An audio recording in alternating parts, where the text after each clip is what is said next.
Hello friends, आज हम MPPCS जो कि 2023 में हुआ था उसके 50 क्वेश्चन को इस वीडियो में डील करेंगे।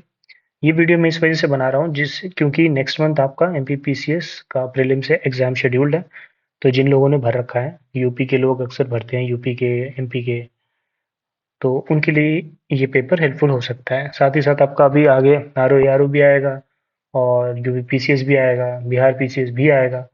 तो उन सारे एग्जाम में क्यूमुलेटिवली कोई भी एग्जाम का अगर आप पीसीएस का पेपर उठाएं तो वो हेल्पफुल ही होता है। ये वैसे तो ये पेपर इंग्लिश में है, लेकिन मैं जहाँ हो सके हर जगह इंग्लिश हिंदी में बताने का प्रयास करूंगा, जिससे कि जो हमारी हिंदी मीडियम वाली ऑडियंस है उसके लिए भी हेल्पफुल रहे। तो जो पहला क्वेश्चन है वो कह रहा है कि कौन सा वो सेशन था जिसमें कांग्रेस डिवाइड हो गया था मॉडरेटर्स और एक्सट्रीमिस्ट, मतलब गरम दल और नरम दल के बीच। तो वो तो हमें पता ही है, सूरत वाला वो सेशन था 1907 का, जिसे कि हम सूरत स्प्लिट भी कहते हैं। तो ऑप्शन नंबर बी हमारा इसमें करेक्ट आंसर था। इसके बाद जो अगला क्वेश्चन है, क्वेश्चन नंबर 2 हमारा, वो कह रहा है what is the purpose of a firewall in cyber security. तो फायरवॉल, ये जो फायरवॉल जो शब्द है, इसका क्या काम होता है साइबर सिक्योरिटी में। तो मान लीजिए ये एक वॉल सा है, मान लीजिए, और ये आपका नेटवर्क है और ये इंटरनेट है। तो इधर से सारी इंफॉर्मेशन इस फायरवॉल से होके गुजरती है। किसी भी अनऑथराइज एक्सेस को ये अलाउ नहीं करता है। तो इसके लिए इसका करेक्ट आंसर हो जाएगा to block unauthorised access to network. मतलब कोई बिना किसी जानकारी के अगर नेटवर्क में घुसना चाहे तो उसे ये नहीं घुसने देता है। ऑप्शन बी आपका इसमें करेक्ट आंसर होगा।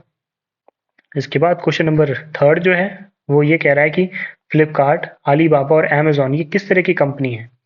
तो ये उस तरह की कंपनी होती है जिसमें, जैसे कि ये सबके सब एक तरह का बिजनेस करते हैं और ये प्रोडक्ट जो है वो कंज्यूमर को देते हैं। इसका मतलब होता है बिजनेस टू कंज्यूमर्स।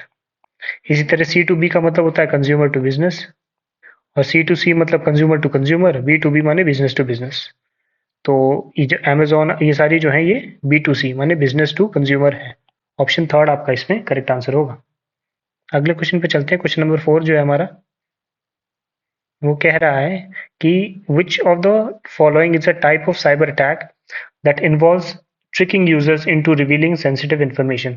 मतलब इनमें से कौन सा ऐसा साइबर अटैक है जिसमें जो यूजर होता है उसे ट्रिक करके, मतलब उसे कुछ ऐसी चीज दिखा के जो ओरिजिनल सी लगे, वो दिखा के उससे उसकी सेंसिटिव इन्फॉर्मेशन जैसे कि एटीएम का पिन या क्रेडिट कार्ड के डिटेल ये सारे ले लिए जाते हैं। तो वो होता है फिशिंग अटैक। इसमें होता क्या है, आपको एक, मतलब आपके बैंक जैसा एक रिजेंबल करता हुआ पेज शो किया जाता है और उसके बाद उसी के थ्रू आप उस पर इंफॉर्मेशन फीड करते हैं और वो किसी थर्ड पर्सन के पास चल जाता है जो उसे बाद में इस्तेमाल कर लेता है। इसके अलावा एसक्यूएल इंजेक्शन क्या है। एसक्यूएल इंजेक्शन भी एक तरह का अटैक है जिसमें वेब सर्वर में एक तरह का अटैक दिया जाता है, जिसे जो वेब सर्वर में कोई भी वल्नरेबिलिटी होती है, कोई शिकायत होती है, कोई लूप होल रहता है, उसका इस्तेमाल करके ये अटैक करते हैं। डॉस अटैक में क्या होता है, डॉस का मतलब होता है, फुल फॉर्म होता है डीओएस का, डिनायल ऑफ एक्सेस। ये डिनायल ऑफ एक्सेस अटैक है। इसमें क्या होता है, वो जो अटैकर होता है वो सिस्टम को यूजेबल नहीं छोड़ता है, आप उसे यूज नहीं कर पाते हैं। हमारा इस क्वेश्चन का आंसर ऑप्शन नंबर फर्स्ट था, फिशिंग अटैक, ऑप्शन ए। इसके बाद जो नेक्स्ट क्वेश्चन है, क्वेश्चन नंबर 5 हमारा कह रहा है what which of the following is not e procurement portal. E procurement का मतलब ये होता है, मतलब आप ऑनलाइन तरीके से चीजों को खरीद सकें। तो एमपी टेंडर में टेंडर डाला जाता है, चीजें खरीदी जाती है। ये गवर्नमेंट ऑफ इंडिया का ये जीएम होता है, government e market place. MP online जो है ये आपका एक गलत आंसर है। एमपी ऑनलाइन का कोई भी ऑनलाइन प्रोक्योरमेंट में कोई काम नहीं होता है। तो इसीलिए ऑप्शन नंबर थर्ड इसमें करेक्ट आंसर होगा। और ये एमपी लुन जो है वो मध्य प्रदेश लघु उद्योग योजना हो जाती है। तो ये भी एक तरह का प्रोक्योरमेंट पोर्टल हो गया। तो ऑप्शन नंबर थर्ड आपका इसमें करेक्ट आंसर था। नेक्स्ट पे चलते हैं। अगला क्वेश्चन जो है, क्वेश्चन नंबर 6 कह रहा है which of the following is ad advantage of e commerce. E commerce का इनमें से क्या एडवांटेज है। एडवांटेज की बात की जा रही है, डिसएडवांटेज का नहीं। अवेलेबिलिटी टू ऑपरेट 24/7, जी हाँ ये है। लिमिटेड रीच नहीं है, अनलिमिटेड रीच होता है तो ये नहीं है। Inability to personalise the shopping experience, आपका शॉपिंग एक्सपीरियंस ये हर बार पर्सनलाइज करता है तो ये भी नहीं होगा। और हायर ऑपरेशनल कॉस्ट, इसका ऑपरेशनल कॉस्ट भी बहुत कम होता है क्योंकि बस फोटोज ऑनलाइन डालना होता है। तो ये भी नहीं है। ऑप्शन नंबर फर्स्ट आपका इसमें करेक्ट आंसर है। ये क्वेश्चन ये कह रहा था कि ई कॉमर्स का इसमें क्या फायदा होता है, तो वो आप रात में शॉपिंग करें, सुबह करें, कभी भी कर सकते हैं। ऑप्शन है। क्वेश्चन नंबर 7 कह रहा है इनमें से कौन सा एक इंटरनेट कनेक्शन है जो टेलीफोन लाइन का इस्तेमाल करता है? तो उसके लिए ऑप्शन होता है हमारे पास डीएसएल, ये होता है डिजिटल सब्सक्राइबर लाइन। ये टेलीफोन लाइन्स का इस्तेमाल करता है इंटरनेट के लिए। ये वॉइस वाली फ्रीक्वेंसी को इंटरप्रेट करके फिर नेटवर्क मतलब इंटरनेट को ट्रांसमिट और रिसीव करता है। केबल इंटरनेट जो होता है वो हाई स्पीड इंटरनेट होता है, जिससे कि आप टीवी देख पाते हैं। फाइबर ऑप्टिक्स जो आजकल के ज़माने में चल रहे हैं, छोटे-छोटे बहुत पतले-पतले वायर्स होते हैं जिसमें जिसमें लाइट की speed almost 70% of the speed of light की स्पीड से इंटरनेट की स्पीड रहती है आपकी, मतलब डेटा को एक जगह से दूसरी जगह भेजा जाता है। और सैटेलाइट में एक सैटेलाइट के थ्रू इंफॉर्मेशन कम्युनिकेट किया जाता है। हमारा ऑप्शन इसमें करेक्ट था, ऑप्शन नंबर ए डीएसएल। अब क्वेश्चन नंबर 8 पे चलते हैं। क्वेश्चन नंबर 8 कह रहा है dash is the process by which the receiver interprets the symbol used by the source of the message. इनमें से कौन सा एक प्रोसेस है जिससे कि जो रिसीवर होता है वो इंटरप्रेट कर लेता है सिग्नल को? तो वो होता है डिकोडिंग। डिकोडिंग में होता क्या है, जो कोडेड फॉर्म में इंफॉर्मेशन आती है उसको फिर कन्वर्ट कर दिया जाता है, डिकोड किया जाता है। तो देखिए इसका एक पूरा एक पैटर्न होता है। सबसे पहले जो सेंडर होता है वो इंफॉर्मेशन भेजता है एनकोड करके। एनकोड करने के बाद जब वो भेजता है तो वो मैसेज एनकोडेड हो जाता है कि पैकेट्स के फॉर्म में हो गया। उसके बाद चैनल के थ्रू ये आगे जाता है। उसके बाद ये रिसीवर के पास पहुंचता है और रिसीवर के पास होता है डिकोडर। और इन सब के बीच में थोड़ी बहुत नॉइज होती है, डिस्टर्बेंस होती है। और यहाँ से यहाँ पे जब रिसीव हो जाता है तो ये फीडबैक देता है कि इंफॉर्मेशन पहुंच गई है। तो ये कुछ एक सिस्टम होता है। तो जब रिसीवर के पास पहुंचता है तो वहां पे जाके इंफॉर्मेशन होती है डिकोड। ऑप्शन नंबर बी आपका इसमें करेक्ट आंसर है। इसके बाद क्वेश्चन नंबर 9 पे चलते हैं। 9 क्वेश्चन कह रहा है विच electronic device was used in second generation computer. Second generation computer में क्या यूज हो रहा था? ट्रांजिस्टर। फर्स्ट में हो रहा था वैक्यूम ट्यूब, ये फर्स्ट का हो गया, ये सेकंड का हो गया और ये फोर्थ जनरेशन में हो गया। है वेरी लार्ज स्केल इंटीग्रेशन, बहुत बड़े बड़े स्केल पे बहुत सारी इंटीग्रेटेड चिप्स को इंटीग्रेट कर लिया जाता था। थर्ड में आपको पता है कि आईसी का इस्तेमाल किया गया था, इंटीग्रेटेड चिप या इंटीग्रेटेड सर्किट्स कह सकते हैं आप। ऑप्शन थर्ड आपका इसमें करेक्ट आंसर है। इसके बाद नेक्स्ट क्वेश्चन कह रहा है इनमें से कौन सा एक वेब ब्राउजर नहीं है? नोट पे ध्यान दीजिएगा। एक्सप्लोरर है, फायरफॉक्स है, गूगल क्रोम है, याहू नहीं है। याहू एक सर्च इंजन है, इसलिए ऑप्शन नंबर डी आपका इसमें करेक्ट आंसर होगा। इसके बाद अगला क्वेश्चन जो है वो कह रहा है चैट जीपीटी किसने डेवलप किया था? चैट जीपीटी ओपन एआई ने डेवलप किया था। एआई से बहुत सारे क्वेश्चन आ रहे हैं इधर बीच, तो ये जरूर से पढ़ के जाइएगा। और चैट जीपीटी में एक क्वेश्चन ये आता है कि ये जीपीटी का फुल फॉर्म क्या है? तो ये होता है जेनरेटिव प्री ट्रेन्ड ट्रांसफॉर्मर। ये बिहार पीसीएस के एग्जाम में ये क्वेश्चन पूछा भी गया था। तो ओपन एआई ने डेवलप किया है। इसके अलावा गूगल ने अपना एक एआई डेवलप किया था जिसका नाम था बार्ड, इसको कॉम्बैट करने के लिए। तो ये भी आप एक इम्पोर्टेंट चीज़ देख सकते हैं। इसके बाद अब यहाँ से हमारा थोड़ा जीएस का पार्ट शुरू हो जाता है। क्वेश्चन नंबर 12 पे आ जाते हैं। ये कह रहा है which of the following is not correctly match. इनमें से कौन सा करेक्टली नहीं मैच है? तो ये कह रहा है कि Aryabhatta research institute of observational science ये नैनीताल में है। तो जी हाँ, ये बिल्कुल है। ये 1954 में इस्टेब्लिश किया गया था नैनीताल में। इसके बाद कॉलेज ऑफ डिफेंस मैनेजमेंट ये सिकंदराबाद में है, ये भी बिल्कुल सही है। तेलंगाना में सिकंदराबाद में सिचुएटेड है, ये भी करेक्ट है। और ये एशिया का शायद पहला कॉलेज जो कि डिफेंस वालों को मैनेजमेंट सिखाता है। इसके बाद जो सेंट्रल इंस्टीट्यूट ऑफ लैंग्वेज जो है ये मुंबई में ना होके मैसूर में है। तो यही आपका गलत जवाब था इसमें। 1969 में स्टैब्लिश किया गया है और यहाँ पे इंडियन लैंग्वेजेस सिखाई जाती है नॉन नेटिव लर्नर्स को। और आईआईएससी बेंगलुरु में है, ये तो सबको पता है। पहले ये टाटा इंस्टीट्यूट के नाम से भी जाना जाती है। बेंगलुरु में स्टैब्लिश किया गया था ईयर 1958 में। तो हमारा ऑप्शन था, ऑप्शन नंबर थर्ड हमारा इसमें गलत था। Central institute of Indian languages ये मुंबई में ना हो गया, मैसूर में। इसके बाद ये थोड़ा पुराना करंट अफेयर है। Who among the following was awarded Padma Vibhushan in 2003 in the field of science and engineering. तो उस टाइम श्री श्रीनिवास वर्धन को दिया गया था। तो ये इंपॉर्टेंट है आपके लिए। पद्म अवार्ड 2024 का भी रिलीज कर दिया गया है। तो इसमें पद्म विभूषण के लिए 5 लोग को नॉमिनेट किया गया है। वो 5 लोग कौन कौन से हैं? तो ये वो 5 लोग हैं। पहले हैं वेंकैया नायडू, जो पिछले वाइस प्रेसिडेंट थे। चिरंजीवी एक्टर हैं। वैजयंतीमाला एक्ट्रेस थी। और ये पद्मा सुब्रमण्यन भरतनाट्यम डांसर थे। और ये बिंदेश्वर पाठक, जो कि फाउंडर थे सुलभ इंटरनेशनल के। इनको पोस्टुमसली मिलेगा मरणोपरांत। तो ये कुछ इंपॉर्टेंट इस साल के थे। पिछले साल का आया था, तो जाहिर सी बात है इस साल भी आ सकता है। तो ये सारा आप करके जाइएगा। आगे चलते हैं। नेक्स्ट क्वेश्चन कह रहा है, which of the following players were part of the Indians women hockey team in Tokyo Olympics 2020? 2020 के टोक्यो ओलंपिक्स में इनमें से कौन कौन विमेन हॉकी टीम की पार्ट थी? तो ये सारी की सारी थी। सुशीला चानू, मोनिका और वंदना कटारिया। तो आप हॉकी के बारे में भी आप पढ़ सकते हैं इधर, अगर इधर बीच कुछ हुआ होगा तो। और ओलंपिक के बारे में अगर कुछ एक इम्पोर्टेंट इन्फॉर्मेशन जाना जाए तो ये एथेंस, ग्रीस में 1896 में पहली बार हुआ था। इसका जो हेडक्वार्टर है वो लॉजेन में है, जो कि स्विट्जरलैंड में है। तो ये कुछ इंपॉर्टेंट फैक्ट्स थे ओलंपिक्स के बारे में। अगला जो ओलंपिक्स होने वाला है 2024 वाला, वो होगा पेरिस में। और इससे पिछला 2020 से पिछला वाला जो 2016 का हुआ था, वो हुआ था ब्राजील में। नेक्स्ट क्वेश्चन पे चलते हैं। ये पूछ रहा है कि headquarter of amateur kabaddi federation of India कहाँ पे लोकेटेड है? तो वो है जयपुर में। ऑप्शन आपका थर्ड इसमें करेक्ट आंसर है। ये सीधा सीधा याद करने वाला सवाल है। ये स्टैब्लिश किया गया था 1973 में जयपुर में। और ये मिनिस्ट्री ऑफ यूथ अफेयर्स के अंडर में आता है। ऑप्शन थर्ड आपका करेक्ट आंसर है। नेक्स्ट क्वेश्चन को चलते हैं। क्वेश्चन नंबर 16 ये कह रहा है, which player was awarded the major Dhyan Chand Khel Ratna award 2022? 2022 में मेजर ध्यानचंद खेल रत्न अवार्ड मिला था किसे? तो ये मिला था शार्थल कमल को। ऑप्शन फोर्थ आपका इसमें करेक्ट आंसर है। और ये 2023 में भी ये अवार्ड दिया गया है। 2023 में किसे दिया गया है?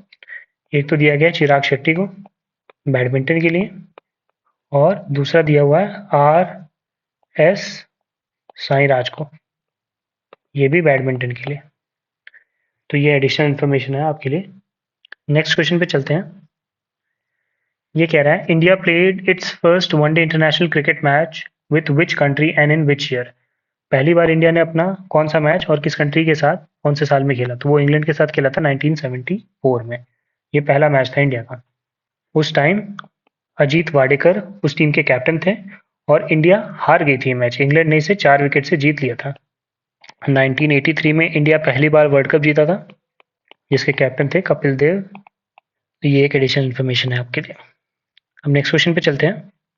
ये कह रहा है, 21 June as international yoga day कौन से साल से हमने मनाना शुरू किया?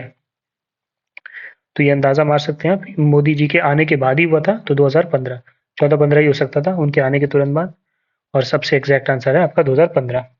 2015 में भी कब? 21 जून 2015 को ये पहली बार शुरू किया गया था। यूनाइटेड नेशन भी उसी टाइम मनाता है। और 2000 इस बार ये 2023 में इसका 9th एडिशन सेलिब्रेट किया गया था। इस बार का जो थीम था वो था योगा फॉर वसुधैव कुटुंबकम 2023 का। तो इस क्वेश्चन के हिसाब से ऑप्शन नंबर बी हमारा इसमें करेक्ट आंसर है। नेक्स्ट क्वेश्चन पे चलते हैं।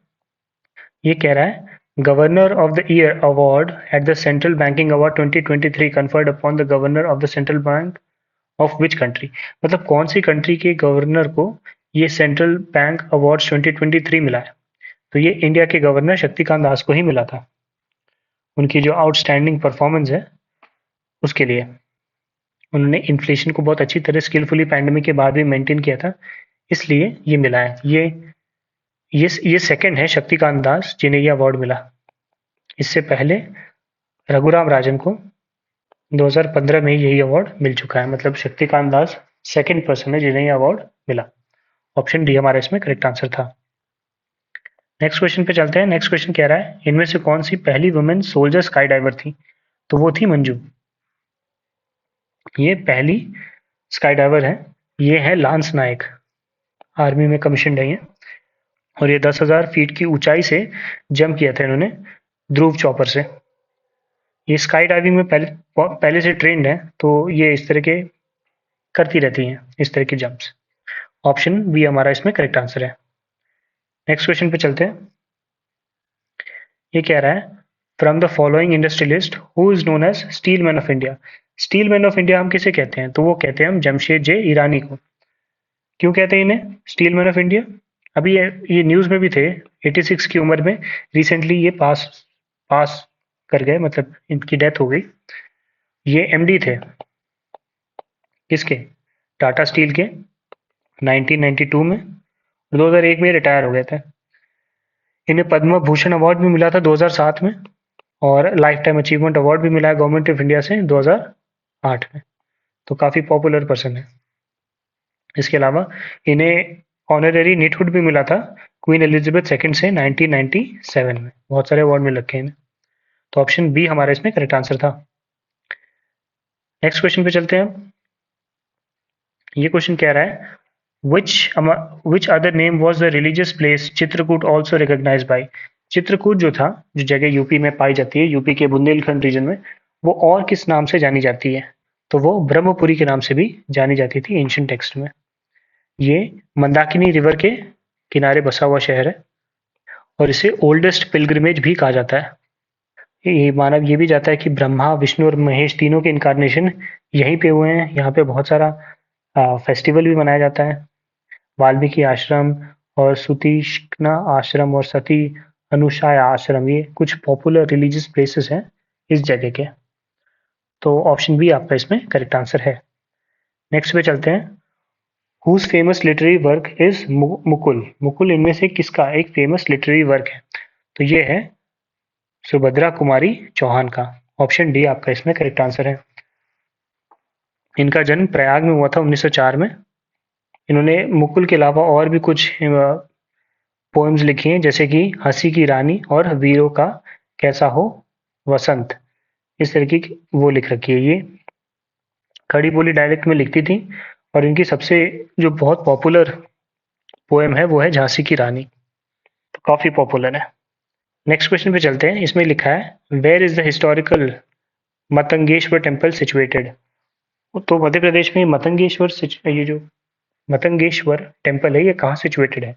तो ये खजुराहो में सिचुएटेड है। ऑप्शन नंबर सी आपका इसमें करेक्ट आंसर है। इस टेम्पल को चंद्रदेव, जो कि चंदेल वंश के शासक थे, उन्होंने बनवाया था। ये लॉर्ड शिवा को डिवोटेड है ये टेम्पल, क्योंकि उन्हीं का एक नाम मतंग भी है। और ये सेंट्रल इंडिया के एक one of the holiest temple के नाम पे जाना जाता है।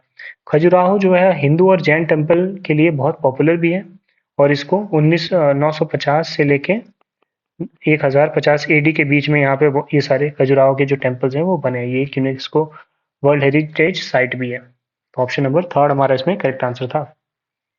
नेक्स्ट पे चलते हैं। ये कह रहा है Nodora ornamentation made of clay on wall is the speciality of which tribe. ये नोदोरा करके एक ऑर्नामेंटेशन है, क्ले से बनाया जाता है। ये कौन सी ट्राइब बनाती है? तो वो गोंड ट्राइब बनाती है। ये दोनों ही मेन और वेमेन दोनों ही इस तरह के आर्ट को करते हैं। और ये गोंड ट्राइब पाई कहाँ जाती है? मोस्टली ये पाई जाती है एमपी में, और आपके यूपी में भी पाई जाती है, छत्तीसगढ़ में भी पाई जाती है, और पाई जाती है आपके महाराष्ट्र में, कर्नाटका में भी पाई जाती है, और WB वेस्ट बंगाल और उड़ीसा में भी पाई जाती है।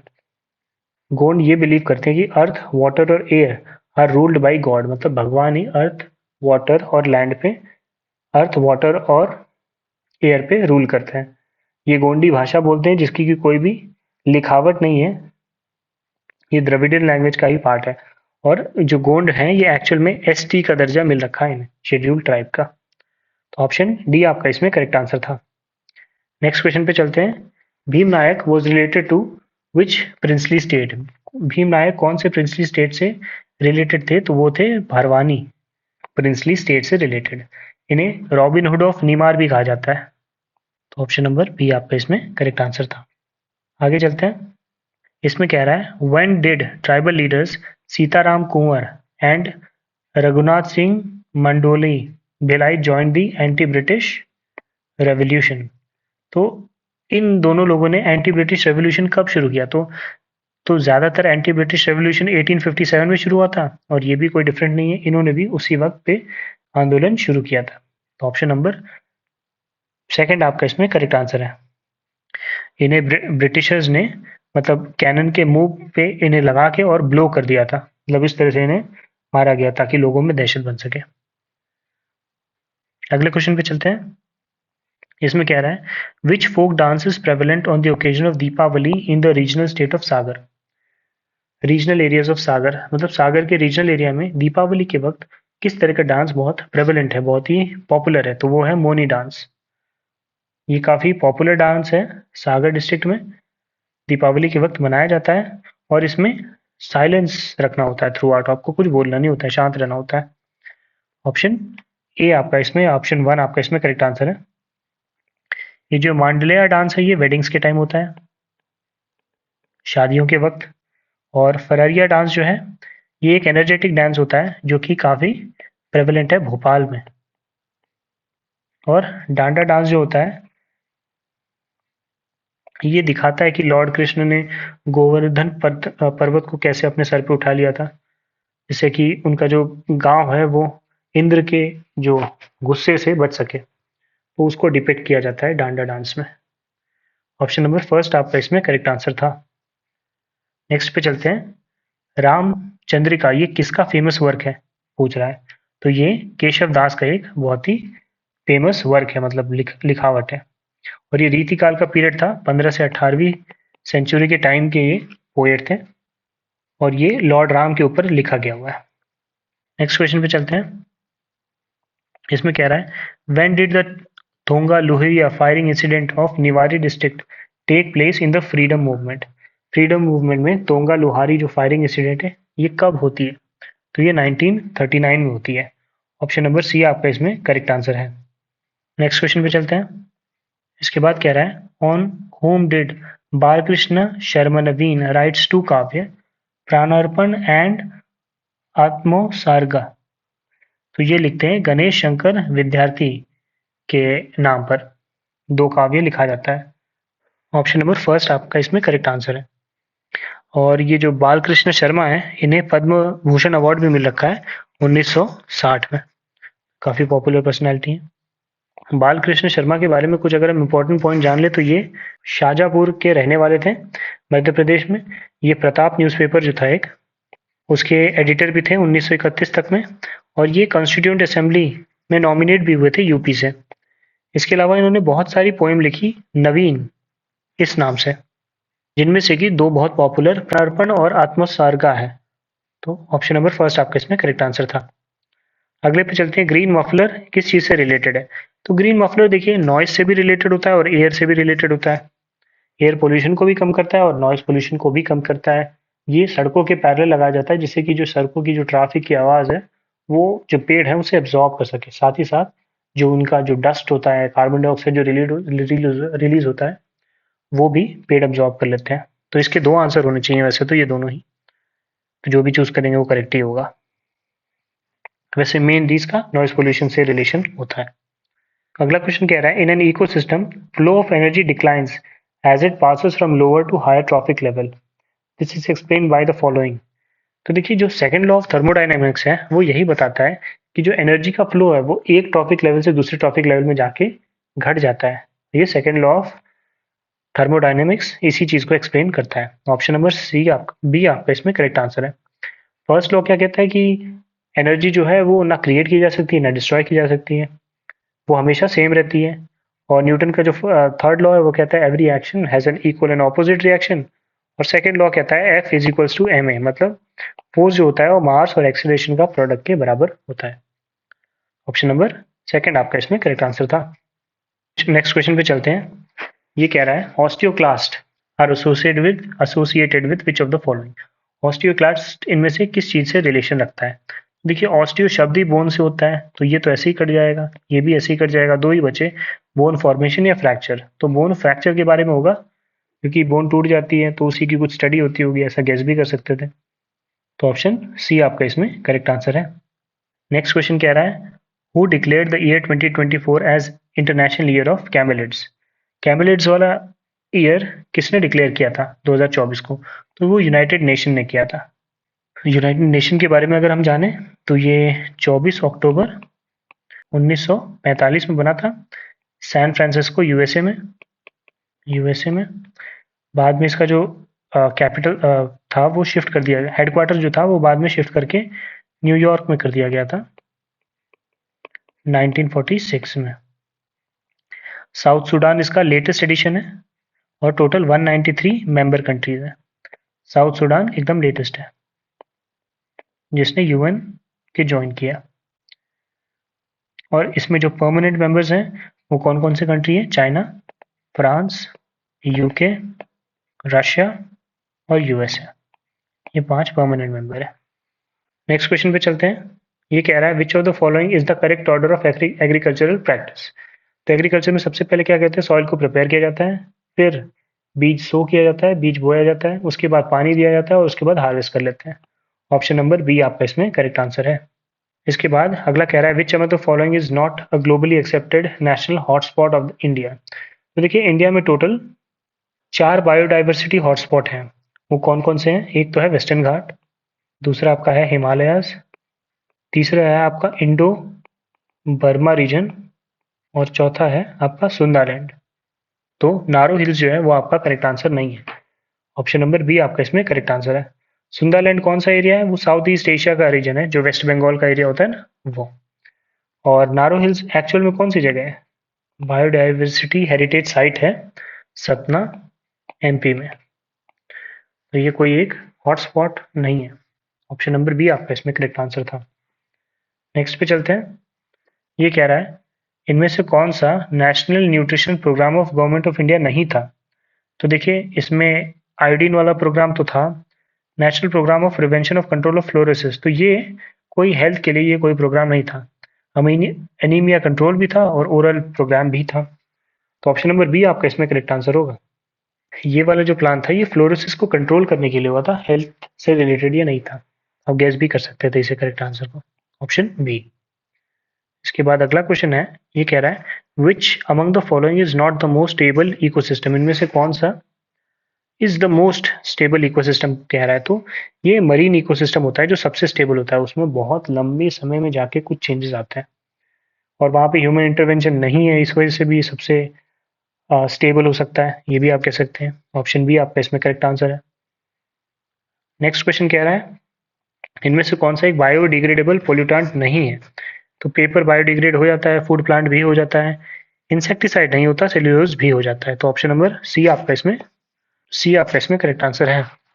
जैसे कि डीडीटी जो होते हैं और आपके पॉलीथीन, इंसेक्टिसाइड, पेस्टिसाइड, ये सारी चीजें बायोडिग्रेडेबल नहीं है, मतलब अपने आप खत्म नहीं होती, बहुत साल लगते हैं इन्हें स्वयं नष्ट होने में। ऑप्शन सी आपका इसमें करेक्ट आंसर है। नेक्स्ट कह रहा है इनमें से कौन सा एक रीसेंट साइंटिफिक मिशन था इसरो का जो कि सन को स्टडी करता। तो वो आदित्य L1 था। L1 जो होता है वो लैंग्रेज पॉइंट 1 होता है, ये अलग अलग लेवल्स होते हैं, लैंग्रेंजियन या लैंग्रेज पॉइंट कहते हैं इसे। ये 1 से 5 होते हैं ऑर्बिट के अंदर ऊपर। लैंग्वेज L1 जो है वो 1.5 मिलियन किलोमीटर दूर होता है अर्थ के सरफेस से। नेक्स्ट पे चलते हैं। ये कह रहा है इनमें से किसने गणेश महोत्सव स्टार्ट किया था महाराष्ट्र में। तो महाराष्ट्र में ज्यादातर काम बाल गंगाधर तिलक ने किया था, तो उस गेस से भी आप मारते तो आंसर करेक्ट हो जाता। इन्होंने 2 न्यूज़पेपर भी शुरू किया था, एक केसरी और एक मराठा। गणेश महोत्सव इन्होंने स्टार्ट किया था ईयर 1893 में और इन्हें बाद में मैंडले जेल में भेज दिया गया था। होम रूल मूवमेंट भी स्टार्ट किया था इन्होंने 1916 में एनी बेसेंट के साथ। और लाल बाल पाल में एक ये बाल जो थे वो यही थे। तो ये कुछ इंपॉर्टेंट चीजें थी देखने वाली। अगला क्वेश्चन कह रहा है in the first stage of national movement which among the following was not the demand of Congress. मतलब शुरुआती दिनों में कांग्रेस की इनमें से कौन सी डिमांड नहीं थी। तो वो यूनिफिकेशन ऑफ एग्जीक्यूटिव और जुडिशरी, उस टाइम उस चीज के सपोर्ट में, मतलब उसके ऊपर ध्यान नहीं दे रहे थे। देखिए इसमें दो ऑप्शन एक जैसे, separation of executive and judiciary और यूनिफिकेशन, तो 50-50% यहीं पे आपका आंसर मिल गया। बाकी दोनों तो ऑब्वियस है कि वो करेक्ट ही होंगे। यहाँ से आंसर मिल जाता है। ऑप्शन नंबर 4 आपका इसमें करेक्ट आंसर है। ये उनकी पॉपुलर डिमांड नहीं थी शुरुआती दिनों में, नॉट है यहाँ पे, इस चीज का बेहद ध्यान दीजिएगा। अगला क्वेश्चन कह रहा है who among the following was first coin the term Pakistan. Pakistan का ये जो टर्म है ये सबसे पहले किसने कॉइन किया था। तो ये चौधरी रहमत अली थे जिन्होंने सबसे पहली बार ये पाकिस्तान नाम दिया। ये एक सेपरेट मुस्लिम लैंड की बात करते थे साउथ एशिया में, मतलब जो प्रेजेंट डे इंडिया है वहाँ पे। इसमें ये Punjab, north west frontier province जो कि आजकल केपीके हो गया है, खैबर पख्तूनख्वा, कश्मीर और सिंध और बलूचिस्तान, इस पूरे एरिया को मिला के बनता।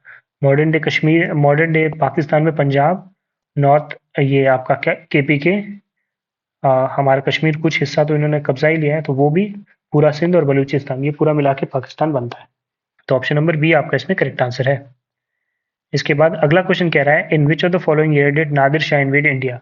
नादिर शाह पहली बार कौन से साल में इंडिया में आया था? तो वो 1939 एडी में आया था। ऑप्शन डी आपका इसमें करेक्ट आंसर है। अगला क्वेश्चन पे चलते हैं। अगला क्वेश्चन कह रहा है after conquering the Shakas which of the following metal coins were introduced by Chandragupta second. Shakas को हराने के बाद चंद्रगुप्त सेकंड ने कौन से कॉइन इंट्रोड्यूस किए? तो वो सिल्वर के कॉइन उसने इंट्रोड्यूस किए थे। ऑप्शन नंबर बी आपका इसमें करेक्ट आंसर है। चंद्रगुप्त सेकंड, इन्हें हम विक्रमादित्य भी कहते हैं। इन्होंने वेस्टर्न मालवा और गुजरात, मतलब गुजरात वाला और जो राजस्थान वाला एरिया है उसे कॉन्कर कर लिया था उसके बाद जब इन्होंने ये वाले कॉइन्स इशू किए। इन्हीं के कोर्ट में 9 स्कॉलर थे जिन्हें नवरत्न भी कहते थे, जिसमें कालिदास और अमर सिम्हा भी थे। फाहियान जो एक चाइनीज पिलग्रिमेज था, फाहियान, ये इन्हीं के रीजन में इंडिया में आया था। अगले क्वेश्चन पे चलते हैं। ये कह रहा है in which of the following year was the freedom of press given by Lord William Bentinck. William Bentinck ने प्रेस को कब फ्रीडम दी थी? तो वह ईयर 1835 में दी थी। ऑप्शन नंबर डी आपका इसमें करेक्ट आंसर है। बेंटिक जो थे ये गवर्नर जनरल रहे 1828 से लेके 1835 तक। इसके बाद अगला क्वेश्चन पे चलते हैं। ये है Arya Manjushri Mulakalpa is related to which of the following. बहुत बड़ा सा नाम है। तो ये बुद्धिज्म में महायान से रिलेटेड है। ऑप्शन नंबर फर्स्ट आपका इसमें करेक्ट आंसर है। इसके बाद अगला क्वेश्चन कह रहा है how many parties principalities were merged in Saurashtra Sangh on 15 फरवरी 1948। मतलब सौराष्ट्र में था, उसमें कितनी रियासतों को मिला के जो गुजरात है उसे बनाया गया। तो वो टोटल 222 रियासतें मिली थी, जिसके बाद हमारा मॉडर्न डे गुजरात वाला शहर बना। इसमें बहुत ही अहम योगदान सरदार वल्लभ भाई पटेल का था। तो ऑप्शन नंबर सी आपका इसमें करेक्ट आंसर है। और आज की इस वीडियो का लास्ट प्रश्न है 1948 में स्टेट एक आया था जो बुंदेलखंड और बागेलखंड को मिला के बना था, उसे क्या कहा गया था? तो उसे उस टाइम विंध्य प्रदेश कहा गया था, बाद में इसका नाम मध्य प्रदेश पड़ा। 1948 में विंध्य प्रदेश था और 1950 में इसका नाम विंध्य प्रदेश था, फिर बाद में 1956 में इसका नाम मध्य प्रदेश पड़ गया। और इनके पहले जो चीफ मिनिस्टर थे वो थे शंभुनाथ शुक्ला। इस प्रदेश के पहले चीफ मिनिस्टर थे, 1952 में बने थे। ऑप्शन नंबर बी आपका इसमें करेक्ट आंसर है। उम्मीद करता हूँ ये वीडियो आपके लिए हेल्पफुल रहा होगा। इसके बाद में इसी पेपर के जो बाकी 50 क्वेश्चन बचे हैं वो भी अपने सब्सिक्वेंट वीडियो में बना दूंगा। इस वीडियो को एक ओवरव्यू की तरह आप देखें और आप एनालाइज कीजिए कि आपको खुद को कितने आ रहे थे। इससे आपको एक अंदाज़ा मिलेगा कि मेरा जो फोर्थ कमिंग पीसीएस का पेपर है, बीट एमपी पीसीएस, आरओ और यूपी पीसीएस, उसमें कैसी सी परफॉर्मेंस रहेगी।